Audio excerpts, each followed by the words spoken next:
ஆண்டவராய் இயேசு கிறிஸ்துவின் நாமத்தினாலே உங்கள் யாவருக்கும் என் அன்பான வாழ்த்துக்கள். இந்த ஞாயிற்றுக்கிழமையிலே கர்த்தர் நமக்கு கொடுக்கிற வார்த்தை சங்கீத புஸ்தகத்திலே 40வது அதிகாரத்திலே 1வது வசனம்.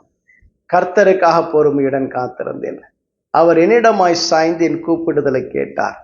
ஆண்டவருக்கு மகிமை உண்டாவதாக. பாருங்களேன், கர்த்தரை நோக்கி கூப்பிடுகிற பொழுது அவர் என்னிடமாய் சாய்கிறார், என் பக்கமாய் சாய்ந்து என் கூப்பிடுதலுடைய சத்தத்தை கேட்கிறார். நான் என்ன விண்ணப்பம் செய்கிறேன், நான் எதற்காக விண்ணப்பம் செய்கிறேன் என்பதை அவர் கேட்கிறார். ஆனா கேட்டவுடன் அவர் சில சமயத்துல உடனே பதில் கொடுக்கிறது இல்லை. சில சமயத்தில் அவர் பொறுமையாக இருக்கிறார்.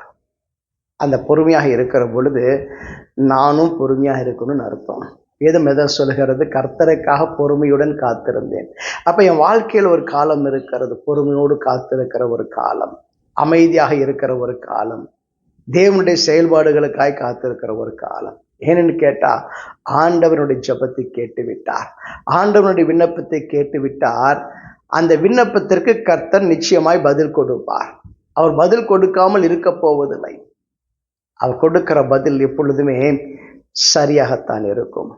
அவர் கொடுக்கிற பதில் எப்பொழுதுமே முழுமையாகத்தான் இருக்கும். அது ஒரு நாளும் தவறாக இருக்க போவதே கிடையாது. எனக்கு அன்பானவர்களே, நீங்கள் தேவனை விசுவாசிக்கிற போது கர்த்தர் உங்களுக்கு கொடுக்கிற பதில் சரியான ஒரு பதில். அதில் எந்தவித மாறுபாடும் இருக்க போவதில்லை. என்று கேட்டா, அவர் திட்டமிட்ட காரியத்தை உங்க வாழ்வில் நிறைவேற்றி முடிப்பார். அவர் உங்க வாழ்க்கையில் எதை செய்ய வேண்டும் என்று சொல்லி தீர்மானித்து வைத்திருக்கிறாரோ அதை உங்க வாழ்க்கையில் நிறைவேற்றி முடிப்பார். அப்ப நம்ம என்ன தெரியுமா செய்யணும்? கர்த்தருக்காக காத்திருக்கணும், பொறுமையோடு காத்திருக்கணும், நிதானத்தோடு காத்திருக்கணும். எந்த ஒரு காரியத்தில் அவசரப்படவே கூடாது. கர்த்தர் எனக்கு சொல்லி இருக்கிறார், கர்த்தர் எனக்கு வாக்கு கொடுத்திருக்கிறார், அதை நான் நிறைவேற்றி முடிப்பேன் என்று சொல்லி இருக்கிறார், அதனால் நான் பொறுமையாக இருப்பேன் என்று சொல்லி இருக்க வேண்டும்.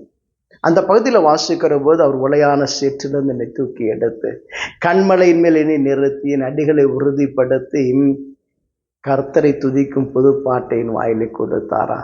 அநேகர் கண்டு பயந்து கர்த்தரை நம்புவார்கள். இன்றைக்கு நான் வாழ்கிற வாழ்க்கை ஒருவேளை சேற்றில் இருக்கலாம். பல பேர் பார்ப்பதற்கு அற்பமானதாக இருக்கலாம். பல பேர் இவன் இப்படிப்பட்ட மோசமான சூழ்நிலை இருக்கிறான்னு சொல்லி கூட யோசிக்கலாம். ஆனா நான் அதை சேற்றில் இருக்க போவதில்லை. என்னை தூக்கி எடுக்கிற கர்த்தர் இருக்கிறார். அவர் இன்றைக்கு என்னை பார்த்து சொல்லுகிறார், அவர் என்னை இந்த சேற்றில் இருந்து தூக்கி எடுத்து என்னை எங்க தெரியுமா நிறுத்த போறாரு? கண்மலையின் மேல் நிறுத்த போகிறார், உயர்ந்த ஸ்தானத்துல நிறுத்த போகிறார். அந்த இடத்துல நிப்பாட்டினதுக்கு மாத்திரம் இல்ல, என் காலை உறுதிப்படுத்த போகிறார், என் அடிகளை உறுதிப்படுத்த போகிறார். ஏன் தெரியுமா? சில சமயத்துல உயர்ந்த ஸ்தானத்துல போய் உட்காரும் போது நாம் என்ன பண்ணுவோம் தெரியுமா? ஏதாவது ஒரு பிரச்சனை வரும்போது இடறி விழுந்து விடுவோம். அதனால தான் கர்த்தர் என்ன பண்ண போறாரு? நம்முடைய கால்களை உறுதிப்படுத்த போகிறார், நம்முடைய அடிகளை உறுதிப்படுத்த போகிறார். நம்ம அந்த இடத்துல வலிக்கு விழுந்து போயிடக்கூடாது. உயர்ந்த ஸ்தானத்துல உட்கார்ந்துட்டோம், இனி அந்த இடத்துல இருந்து கீழே வரக்கூடாது. எனக்கு அன்பானவர்களே, கர்த்தர் உங்களை உயர்த்துகிற தேவன், கண்மலையின் மேல் உயர்த்துகிற தேவன். அந்த இடத்துல வேதமாய்த்தான் சொல்லுகிறது. அந்த இடத்துல உட்கார்ந்துட்டு நீங்க என்ன பண்ண போறீங்க தெரியுங்களா? ஆண்டவரை துதிக்க போறீங்க, ஆண்டவரை புகழ்ந்து பாட போறீங்க. கர்த்தரை துதிக்கிற புதிய பாடலை உங்க வாயிலே கர்த்தர் வைப்பார்.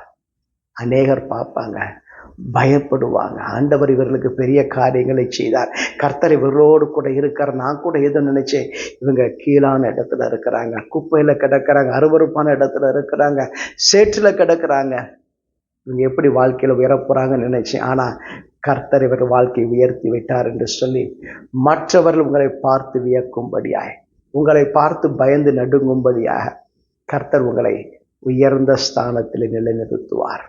எனக்கு அன்பானவர்களே, வேதமாய்த்தான் சொல்லுகிறது. இந்த இடத்திலே உங்கள் அடிகளை உறுதிப்படுத்துகிற கர்த்தர், உங்க வாயிலை புது பாட்டை கொடுக்கிற கர்த்தர், இன்றைக்கு உங்களை ஆசீர்வதிக்கிற கர்த்தர் அவர் தான். அதற்காக அவர் என்ன தெரியுமா செய்திருக்கிறார்? பல அற்புதங்களை செய்திருக்கிறார். எங்கள் நிமித்தம் நீ செய்த அதிசயங்களும் யோசனைகளும் அநேகமாக இருக்கிறது. ஹல்லேலூயா! எவ்வளவு அழகான வார்த்தை. இந்த காரியத்தை ஆண்டவர் நிறைவேற்றுவதற்காக ஆண்டவர் நம்முடைய வாழ்க்கையில பல அற்புதங்களை செய்த, பல அதிசயங்களை செய்கிறார். இதற்காக பல காரியங்களை கர்த்தர் யோசித்து கொண்டிருக்கிறார். இந்த காரியத்தை நான் எப்படி செய்யணும், இந்த காரியத்தை எப்படி செய்தா இந்த மகனுக்கு நல்லா இருக்கும், இந்த மகளுக்கு நல்லா இருக்கும்னு சொல்லி கர்த்தர் யோசித்து கொண்டே இருக்கிறார். நீங்க ஜெபித்து முடித்ததோடு கூட நீங்க வெயிட் பண்ணிட்டு இருக்கிறீங்க. ஆனா கர்த்தர் என்ன செய்யறாரு? அமைதியா இல்லை, அவர் பொறுமையா இல்லை.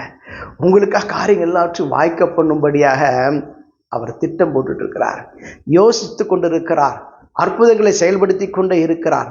ஒருவேளை உங்க பார்வைக்கு தெரியாம இருக்கலாம், ஆனா கர்த்தர் இன்றைக்கும் உங்க வாழ்க்கையிலே அநேக அற்புதங்களை செய்து கொண்டே இருக்கிறார். அதான் தாவீது சொல்லுகிறது இப்படி சொல்லுகிறார், நீர் எங்கள் நிமித்தம் செய்த அற்புதங்கள் அதிசயங்கள் அநேகமாய் இருக்கிறது, யோசனைகள் அநேகமாய் இருக்கிறது.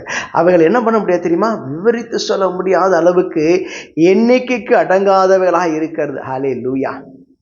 நம்ம கூட கவுண்ட் பண்ணி பார்த்தோம்னு வச்சுக்கோங்களேன், ஒரு காரியத்துல ஆண்டவர் செய்கிற அற்புதம் இருக்கு பார்த்தீங்களா, அது எண்ணி முடியாத அளவுக்கு இருக்கும்.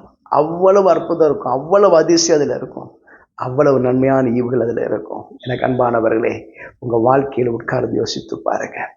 அநேக நன்மைகளை கர்த்தர் உங்களுக்கு கொடுத்திருக்கிறார், அநேக அற்புதங்களை வாழ்க்கையில் செய்து கொண்டே தான் இருக்கிறார். இன்றைக்கும் கூட அதை நீங்க உட்கார்ந்து யோசித்தா மாத்திரம்தான் அதை உங்களால் உணர முடியும். தாவீது அதை கணக்கு போட்டு பார்த்தாரு, என் வாழ்க்கையில் எவ்வளவு அற்புதம் செய்திருக்கிறாரு, எவ்வளவு அதிசயம் செய்திருக்கிறாரு, எனக்காக கர்த்தர் எவ்வளவு பெரிய காரியங்கள் யோசிச்சிருக்கிறாருன்னு சொல்லி தாவீது உட்கார்ந்து யோசித்து பார்த்தார். யோசிக்கும் போது அவருக்கு ஒன்று தெரிஞ்சது, இது எண்ணிக்கை கடங்காதவர்கள் என்று சொல்லி அவர் அறிவிக்கிறார். இன்றைக்கும் கூட கர்த்தர் உங்க வாழ்விலே அப்படிப்பட்ட எண்ணிலடங்காத நன்மைகளை செய்வார், எண்ணி முடியாத நன்மைகளை செய்வார், கணக்கடங்காத நன்மைகளை உங்க வாழ்க்கையில செய்வார். இன்றைக்கும் கூட உங்க வாழ்விலே தேவனுக்காக பொறுமையோடு காத்திருங்கள். அவர் உங்களுக்கு தருகிற உயர்வு மெய்யான உயர்வாக இருக்கும். அவர் உங்களுக்கு கொடுக்கிற உயர்வு ஒரு முழுமையான ஆசீர்வாதமாக இருக்கும், பரிபூர்ணமான ஆசீர்வாதமாக இருக்கும். தேவன் தாம் உங்களை ஆசீர்வாதப்பார். நான் ஜெபம் செய்ய உண்மைகளை அதிகமாக நேசிக்க நல்ல ஆண்டவரே, இன்றைக்கும் ஆண்டவரை உம்முடைய நோக்கி கூப்பிடுகிற பிள்ளைகளுடைய சத்தத்தை கேட்டு ஆண்டவரே அவருக்கு மனதிறங்கி அற்புதங்களை செய்கிறேன். ஆண்டவரை கண்மலை மேல் நிறுத்துகிறேன், அப்படி அடிகளை உறுதிப்படுத்தி துதிக்கும்படியான வாழ்வை தருகிறேன். அதற்காக நன்றி செலுத்துகிறேன். விசேஷமா நீங்க செய்த அற்புதங்களுக்காய், அதிசயங்களுக்காய், உங்களுடைய ஆலோசனைகளுக்காய், யோசனைகளுக்காய் நன்றி செலுத்துகிறேன். தொடர்ந்து உங்களுடைய கிருபை பெருகட்டும். இயேசுவின் ஜெபம் கேளும் பிதாவே, ஆமென். God bless you.